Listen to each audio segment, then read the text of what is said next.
11-12 পাতার ফর্ম, এটা হয়তো অনেকেরই ভরতে অসুবিধা হচ্ছে, এবং এটা আমি অনারেবল চিফ মিনিস্টারকে জানিয়েছি, সিএস সাহেবকেও জানিয়েছি, যাতে যদি একটুখানি কনসাইজ করা যায়। আর যে পয়েন্টার্সগুলো হয়তো অতটা দরকার নেই, ভ্যাকসিনেশন অতটা আমাদের দরকার নেই, 3টে রুম আছে এটা অতটা দরকার নেই, যেটুকু দরকার সেটুকু যদি আমরা করতো, এটা নিয়ে ভাবা হচ্ছে যদি এটা কম করা যায়। কিন্তু এই ইনফরমেশনটা শুধু অন্নপূর্ণা যোজনার জন্য নয়, let me make it very clear. মানে আপনি ফর্মটা ফিল আপ করার সময় যখন দেখছেন যে এই পয়েন্টসগুলো রয়েছে, এটা না ভরলে আমি পাবো না, এটা কিন্তু বিষয়টা নয়। কারণ আগামী দিনে যে প্রচুর কেন্দ্রের যে যোজনাগুলো সুবিধা আমরা আপনাদেরকে দেব, সেটার জন্য কিন্তু এই ডকুমেন্টেশনটা দরকার।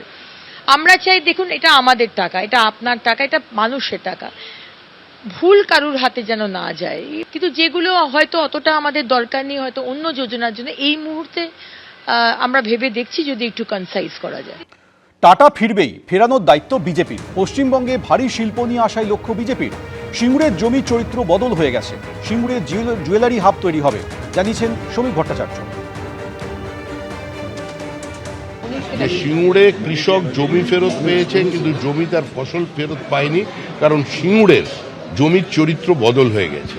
আমরা সেখানে ইন্ডাস্ট্রিয়াল হাব তৈরি করব, মানে imitation jewellery, semi process jewellery যেটা তৈরি, সেখানে প্রায় 2,500 কোটি টাকার টার্নওভার আছে। তাদের পাশে সরকার দাঁড়াবে, সেখানে একটা হাব তৈরি হবে। আমাদের লক্ষ্য একটাই, যে পশ্চিমবঙ্গে ভারী শিল্প নিয়ে আসা।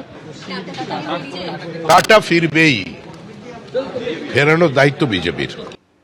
শ্রমিক ভট্টাচার্য আরও বলেছেন, এসইজেড আধুনিকীকরণের প্রয়োজন রয়েছে, চিন্তাভাবনা করছে কেন্দ্র। ক্রুজে কলকাতা থেকে বেনারস যেতে যোগাযোগ করেছে কোম্পানি।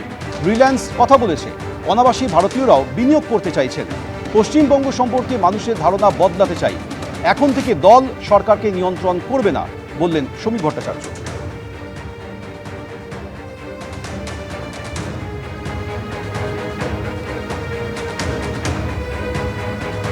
কলকাতা থেকে বেনারস ক্রুজে নিয়ে যাওয়ার জন্য একজন কোম্পানি আমার সঙ্গে যোগাযোগ করেছেন। এরপরে সেমিকন্ডাক্টর ইন্ডাস্ট্রিতে ইনভেস্ট করবেন বলে মানুষজন এসেছেন। রিলায়েন্স আমাদের সঙ্গে কথা বলেছে। পূর্ণেন্দু চ্যাটার্জি দুবার আমাদের সঙ্গে দেখা করেছেন, মুখ্যমন্ত্রীর সঙ্গে দেখা করেছেন। সমস্ত স্পিয়ার থেকে, রাজ্যের, ভারতবর্ষের সর্বত্র থেকে যারা ইন্ডাস্ট্রিয়ালিস্ট আছেন তারা আসতে চাইছেন, এবং অনাবাসী ভারতীয় যারা ভারতবর্ষের বাইরে আছেন, নিজের জায়গায় প্রতিষ্ঠিত হয়েছেন, তারা আবার দেশে ফিরতে চাইছেন, এখানে ইনভেস্ট করতে চাইছেন।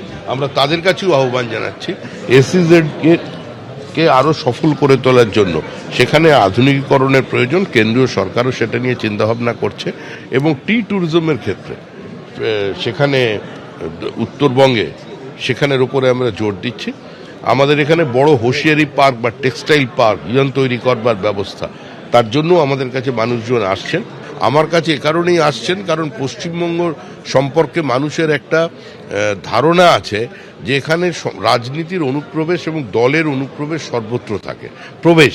তো আমি প্রথম দিনই এটা বলে দিয়েছি যে আমরা পশ্চিমবঙ্গে যে একটা সরকার তৈরি করেছি, সেটা পশ্চিমবঙ্গ রাজ্য সরকার। সুতরাং দল সরকারকে নিয়ন্ত্রণ করতে পারবে না। এবিপি আনন্দ, এগিয়ে থাকে, এগিয়ে রাখে।